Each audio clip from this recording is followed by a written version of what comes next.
As Bailey, Max, and their newfound friend continued their journey through the city, they found themselves drawn to the quieter, more secluded corners that lay beyond the bustling streets and crowded marketplaces. Here, the pace of life seemed to slow, and the noise of the city faded into the background, replaced by the gentle rustle of leaves and the distant hum of traffic. Their first stop was a tranquil park tucked away in the heart of the city, its lush greenery and sparkling fountains a welcome respite from the chaos of the streets. Bailey's senses were alive with the sights and sounds of nature, and he couldn't help but feel a sense of peace and tranquility wash over him as he explored the park's winding paths and hidden alcoves. "This place is beautiful," Max remarked, his eyes wide with wonder as he took in the scenery before them. "It's like a little slice of paradise in the middle of the city." Bailey nodded in agreement, his tail wagging happily as he trotted alongside Max. There was something magical about the park, something that spoke to his soul and filled him with a sense of belonging that he had never known before. As they wandered through the park, Bailey's keen sense of smell led them to a secluded pond tucked away in a quiet corner of the park.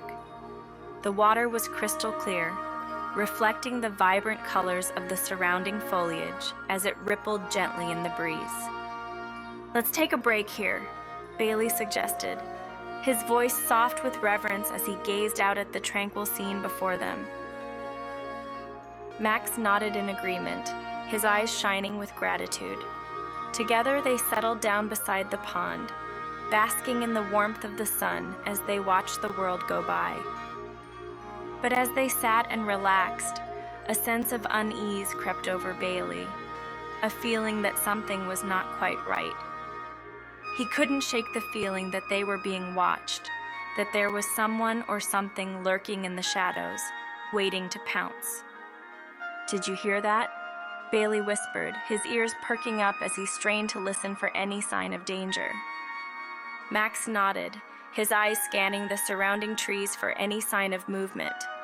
"I think we're being followed," he replied, his voice tense with apprehension.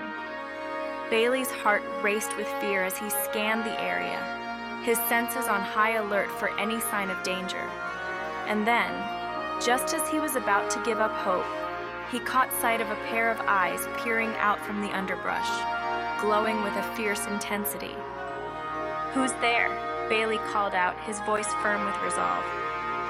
And then, with a rustle of leaves and a flash of fur, a small figure emerged from the shadows, her eyes wide with fear and uncertainty. "It's okay," Bailey reassured her, his voice gentle as he approached. "We won't hurt you." The figure hesitated for a moment, her gaze flickering between Bailey and Max before finally stepping out into the open. She was small and scruffy, with fur the color of the earth and eyes that shone like the stars. "I'm sorry," she whispered, her voice barely above a whisper. "I didn't mean to intrude. I was just looking for a place to hide." Bailey's heart went out to her, his instincts telling him that she was in need of help. "You're safe now," he assured her, his voice filled with compassion. "You can stay with us for as long as you need." And with that, Bailey, Max, and their new friend set off once again, their spirits lifted by the knowledge that no matter where life took them, they would always have each other. For in the vast expanse of the city, they had found something even more precious than adventure. They had found friendship.